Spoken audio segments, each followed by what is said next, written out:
उत माने ऊपर और धव माने भागना। जो ऊपर की ओर भागता है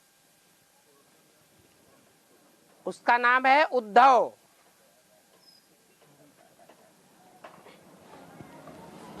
जो राम वाली आत्मा का पार्ट है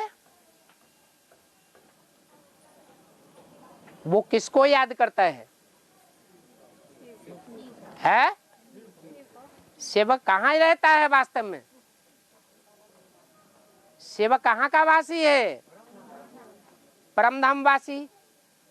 तो वो उसकी बुद्धि कहाँ रहती होगी? तो वो हुआ उद्धव। किसका मित्र है? कृष्ण का मित्र। कृष्ण वाली आत्मा उसके साथ अभी भी रहती होगी कि नहीं रहती होगी? रहती है। तो कृष्ण और उद्धव दोनों साथी हैं। एक है निराकार उपासी और एक है साकार उपासी। हाँ जी बाबा, महाभारत में क्षमा को मृत्यु नहीं दिखाया गया। क्या नहीं दिखाया गया? मृत्यु नहीं दिखाया गया है। मिसु मन मरे के है। मृत्यु नहीं दिखाया है। हाँ जब क्षमा वाली आत्मा कौन, जो कि वो तो असुरों की तरफ से वो तो सहयोगी रहता है, तो उसकी मृत्यु तो हो जानी चाहिए। यज्ञ के आदि में राम वाली आत्मा एंटी पार्टी का मुखिया थी या ब्रह्मा बाबा की पार्टी के साथ थी? है एंटी पार्टी का मुखिया थी।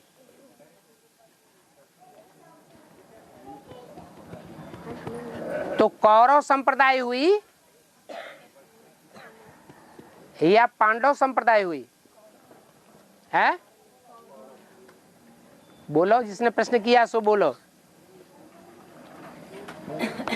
है कौरव संप्रदाय हुई। तो जो कौरव संप्रदाय का ऐसा व्यक्तित्व है जो अंत तक कौरवों का साथी बनता है और उसका मन रूपी घोड़ा उसको थमाए रखता है। अश्व इत्थ माने स्थिर रहता है। ऐसा पुरुषार्थी बताया गया है, लेकिन फिर भी अंत में उसकी मणि को क्या करते हैं? निकाल देते हैं। जैसे एकलव्य के लिए दिखाया गया है। एकलव्य दुनिया का सबसे बड़ा धनुर्धर था, अर्जुन से भी बड़ा। फिर द्रोणाचार्य ने क्या किया? उसका आत्मा रूपी अंगूठा मांग लिया। तो जब आत्मा रूपी अंगूठा ही चला गया तो सारी बाण विद्या बेकार हो गई। ऐसे ही अश्वत्थामा को महाभारत के काल में ऐसे दिखाया गया है कि उसकी जो आत्मा रूपी मणि थी वो उसको सदैव अमर बनाए हुए थी। अब वो आज की दुनिया में नहीं देखने में आता है और सदा काल वो मणि उसके साथ नहीं रहती है। सिर्फ उस समय की मान्यता थी कि वो कभी मरता नहीं है। और बाण मार मार करके छलनी कर दिया, क्या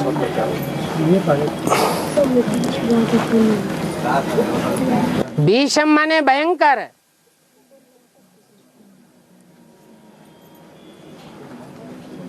और पितामह कहा जाता है बाबा को, बाप का भी बाप।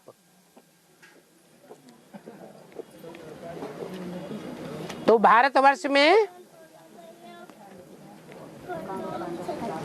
मोस्टली बाबा किसको कहा जाता है? सन्यासियों को बाबा कहा जाता रहा या औरों को बाबा कहा जाता रहा? बाबा किसको कहते रहे? जो अपन को शिव बाबा समझते रहे उनको ही बाबा कहा गया।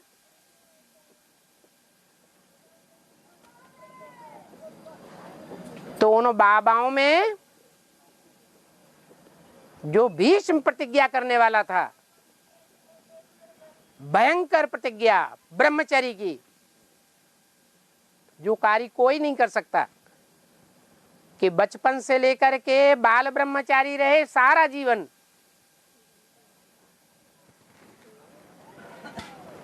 वो उन सन्यासियों के लिए कहा गया है। और सन्यासियों में जो बड़े से बड़ा सन्यासी है वो ही भीष्म पितामह है। वो भीष्म पिताओं का जन्म गंगा से होता है। गंगा उनकी माता है।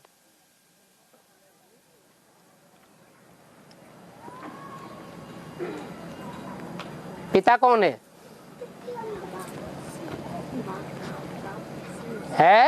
राम बाप। शांतनु है।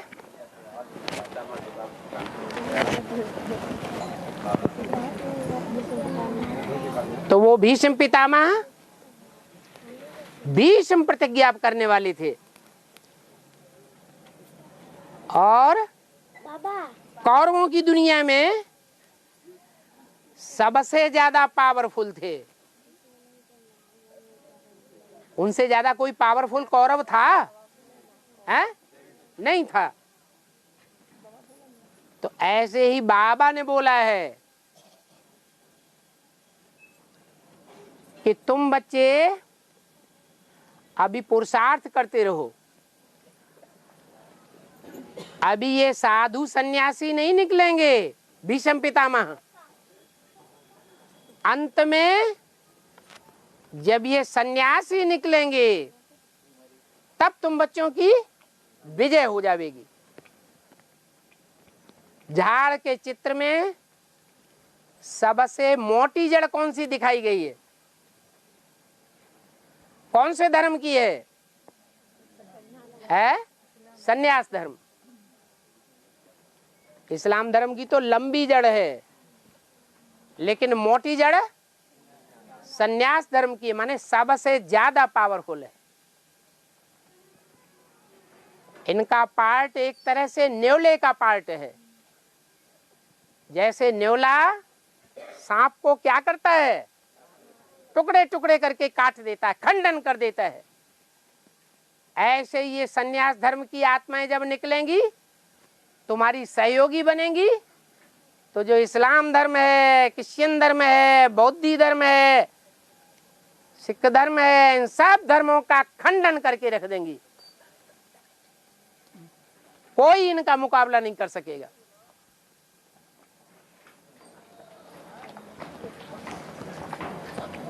तो गंगा निकलेगी तब निकलेंगे या पहले ही निकलेंगे?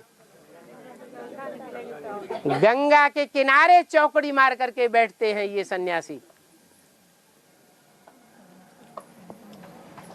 तब तुम बच्चों की विजय हो जाएगी। ये ज्ञान गंगाएं निकली हैं अंत में।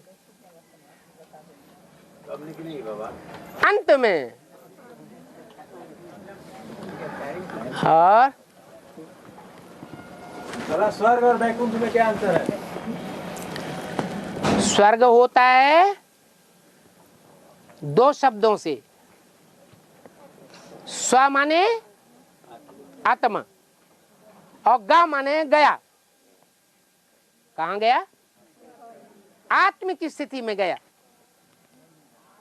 सारा संसार जो भी स्वर्ग में जीवित होगा वो कहाँ गया? स्वस्थिति में गया। वो होगा स्वर्ग। और उससे भी ऊंचा एक स्थान है, एक माहौल है जो मुरली में स्वर्ग से भी ऊंचा बताया है, स्वर्ग से भी ज्यादा सुख तुम स्वर्णिम युग में भोगेंगे। क्यों? क्योंकि स्वर्ग में बाप नहीं होगा, सुख का सागर नहीं होगा, और यहाँ सुख का सागर भी होगा। वहां स्वर्ग में आगे पीछे के जन्मों का ज्ञान ही नहीं होगा, और यहाँ तुमको आगे पीछे के जन्मों का ज्ञान भी होगा। इसलिए संगम युग में कृष्ण का बैकुंठ होता है, स्वर्ग में बैकुंठ नहीं कहेंगे। जो क्रिश्चियंस के और मुसलमानों के शास्त्रों में गायन है पैराडाइज, वो बैकुंठ का गायन है, स्वर्ग का गायन नहीं है।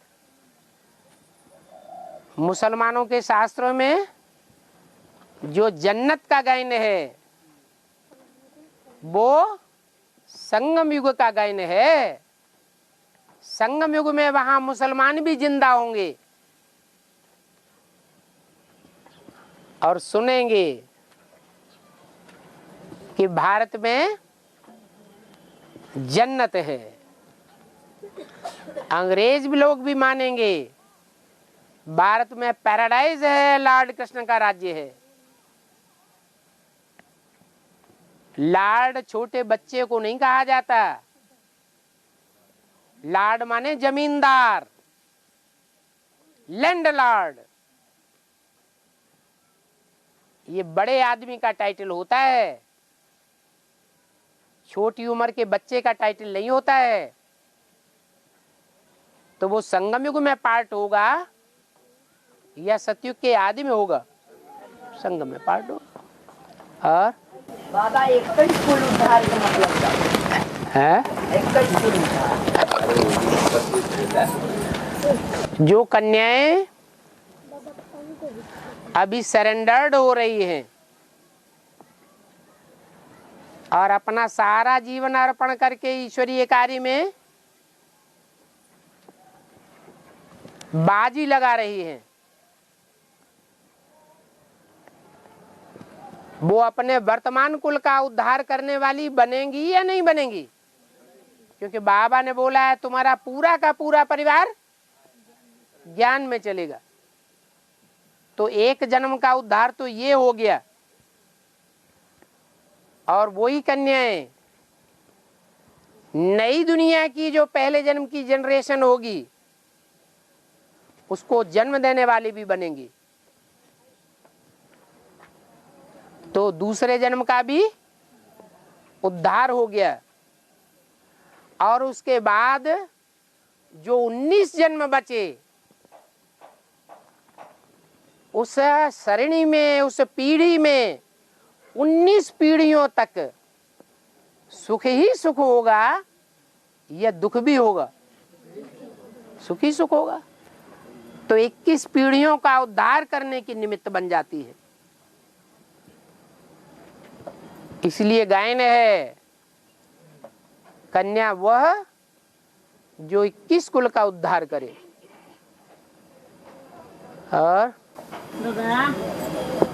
मुरली में सुना है कि सनम में जो रावण के भी शूटिंग होता है और राम के भी शूटिंग होता है। तो रावण के हाथ में दिखाया है शस्त्र और राम के हाथ में ज्ञान बाण।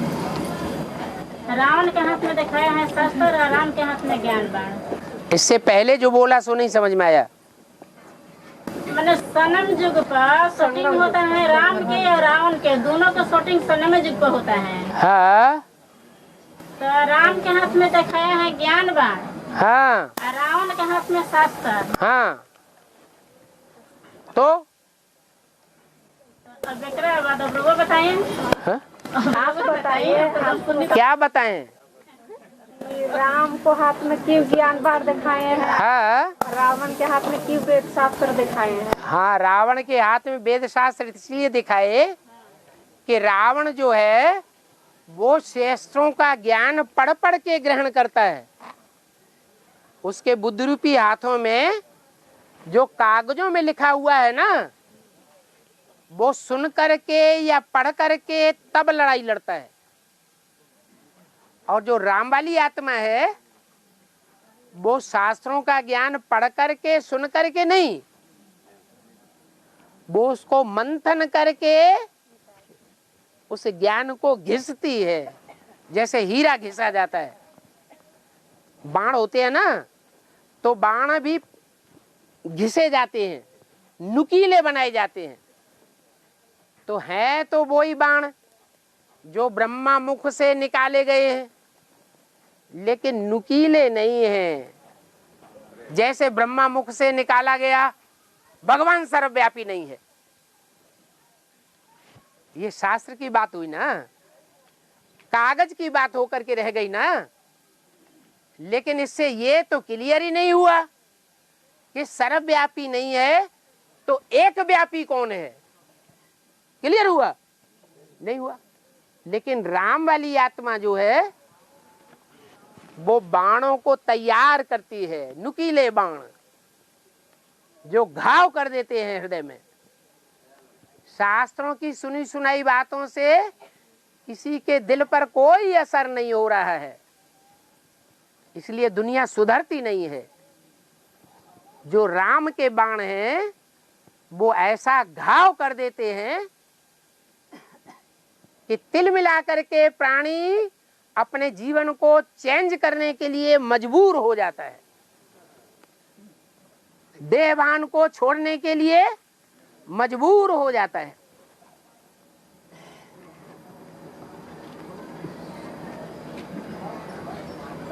ये अंतर है। और धर्मराज की सजा क्या है?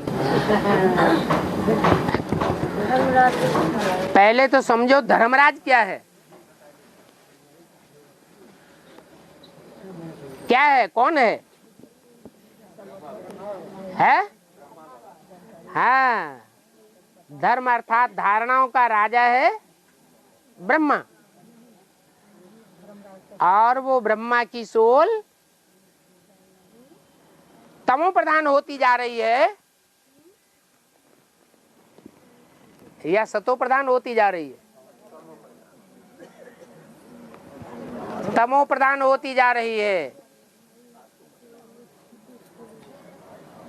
और जितनी जास्ती तमो प्रधान होती जाएगी उतना बदला लेने की प्रवृत्ति बढ़ती है या घटती है? बढ़ती है। ब्राह्मणों की संगम की दुनिया में सबसे ज्यादा सहन किसने किया? ब्रह्मा ने सहन किया। जिसने ब्राह्मण बच्चों को आदि के जन्म से लेकर के वर्तमान जन्म तक इतना सहन किया और अंदर अंदर दुख उठाया, बच्चों को दुख नहीं होने दिया, तो पाप बच्चों का बना या ब्रह्मा का बना? है बच्चों का पाप बना। ये जानते हुए भी कि इसमें भगवान प्रवेश करता है। अधिक सहन करना भी तो ये तुमको भगवान ने क्या सिखाया है? देवता बनना सिखाया है या भगवान बनना सिखाया है? हैं? तो तुम क्रॉस क्यों कर रहे हो? गुस्सा आ रही है भगवान के ऊपर? है भगवान ने तो यही सिखाया है तुम देवता बनो। और देवताओं का मुख्य गुण क्या होता है? सहनशीलता धारण करना। तुमको तो नहीं कहा कि जो देवताओं के गुण हैं वो तुम मत धारण करो, जो भगवान के गुण हैं सो तुम धारण करो। भगवान का गुण नहीं है अहिंसक है। ये देवताओं का गुण है या भगवान का गुण है? अहिंसक देवताओं का गुण है। भगवान अगर हिंसा नहीं करेगा तो दुनिया में से असुरों का खात्मा होगा। कोई भी इब्राहिम, बुद्ध, क्राइस्ट, गुरु नानक कोई ये हिम्मत कर सका कि पुराने पुराने धर्मों के बने हुए बैठे हुए जो गुरु हैं, धर्माचारी हैं, असुर हैं, वो खत्म हो जाएं और उनकी परंपराएं, जो गलत गलत परंपराएं डाली हुई हैं, वो खत्म हो जाएं? कोई भी हिम्मत आई नहीं। एक भगवान ही है जो हिंसक बनकर के सारे संसार में से हिंसा करने वालों का खात्मा कर देता है। तो ब्राह्मण बच्चों को ये लक्ष्य नहीं दिया है कि तुम हिंसक बनो। क्या लक्ष्य दिया है? तुम्हें तो नारायण जैसा बनना है। और बाबा सुरेंद्र कन्याओं की जो माता और पिता हैं, तो उनके पिता के परिवार का कल्याण होगा कि उनके माता के परिवार या दोनों का? बच्चा बाप का होता है या माता का होता है? बात खत्म। और बाबा जब हम पढ़ाई पढ़ते हैं तो जैसा हम पढ़ाई पढ़ते हैं वैसा हम जैसे डॉक्टर का जैसे पढ़ाई पढ़ते हैं वैसे डॉक्टर इंजीनियर बनते हैं। तो इस तरह हम जैसे बेहद में पढ़ाई पढ़ते हैं तो हम लक्ष्मी से नारायण बनते हैं। तो इसका समय तो नहीं। लक्ष्मी से नारायण बन जाओगे? तो हमारा लक्ष्य क्या है? इस पढ़ाई पढ़ने का लक्ष्य तो हमारा यही है कि हम लक्ष्मी से नारायण बने। लक्ष्मी से नारायण बनेंगे?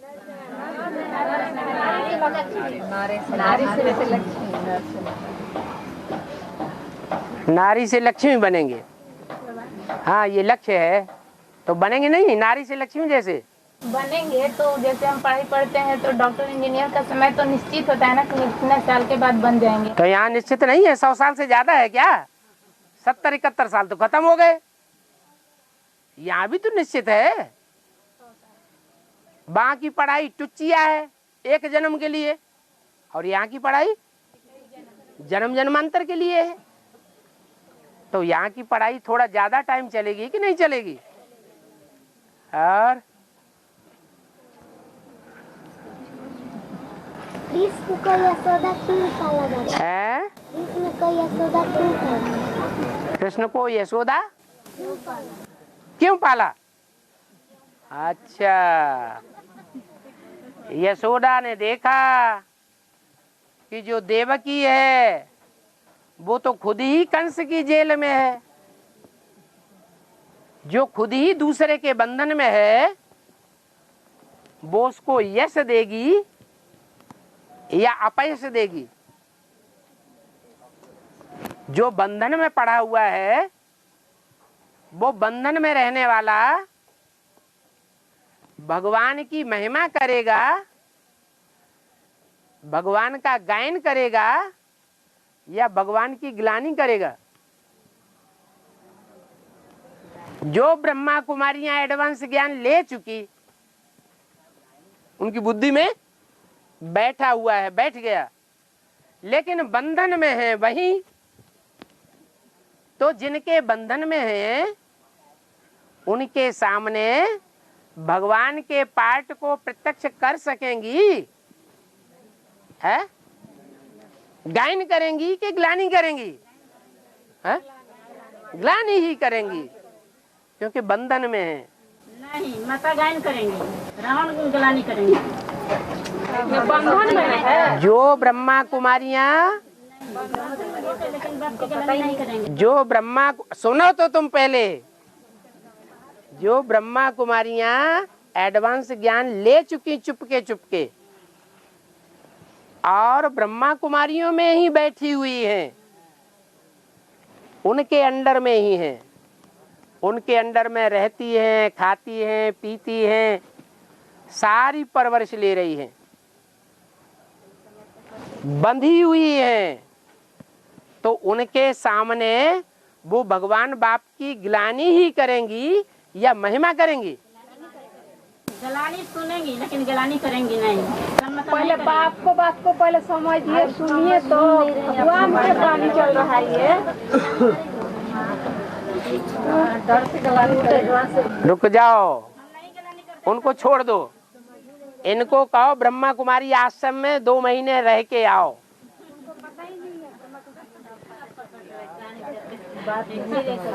इसीलिए से तब पता चलेगा। तो जो जिसके बंधन में होता है उसकी जैसी बात करनी पड़ती है। हाँ, अगर उसके बरखिलाफ बात करेंगे ना, गुस्सा नहीं, खेल खलास भी कर सकता है। तो बताया जो बंधन में है वो तो नीची स्टेज में ही रहेगा। बंधन में बांधा हुआ पक्षी ऊपर उड़ेगा या नीचे रहेगा? नीचे ही स्टेज में रहेगा। और जो निर्बंधन है वो ऊंची स्टेज में उड़ता है। ये नियम है। और लक्ष्मी नारायण के सिर पर मुकुट क्यों दिखाया है? लक्ष्मी नारायण के सिर पर मुकुट क्यों दिखाया जाता है? उन्होंने जिम्मेवारी का मुकुट धारण किया होगा। अभी ब्राह्मणों की दुनिया में ज्यादा जिम्मेवारी उठाई होगी। बड़ी जिम्मेवारी उठाएगा तो बड़ा मुकुट, और छोटी जिम्मेवारी उठाएगा तो छोटा मुकुट। लक्ष्मी का छोटा मुकुट होता है या बड़ा होता है? हैं?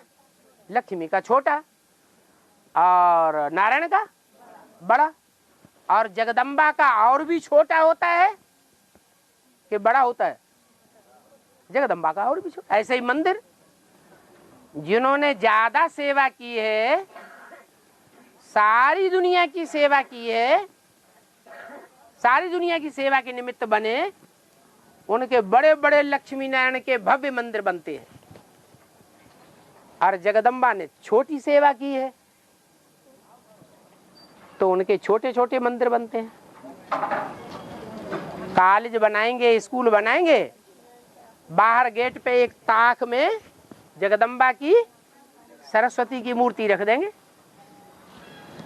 तो छोटा मंदिर बनता है और छोटी सी मूर्ति बनती है। और पापा, लक्ष्मी नारायण की अरे उसको भी बोल लेने दो।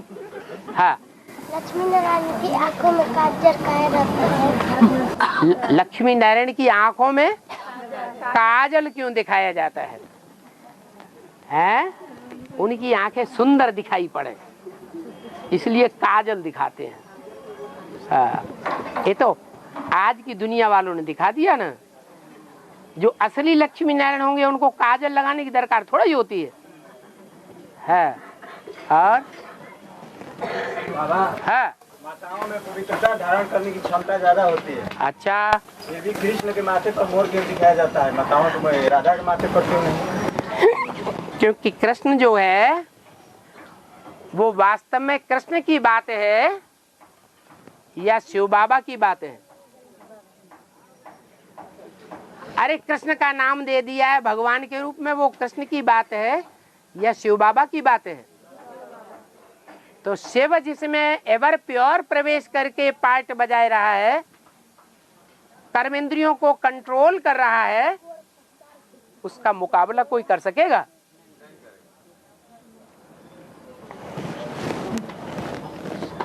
और ओम शांति।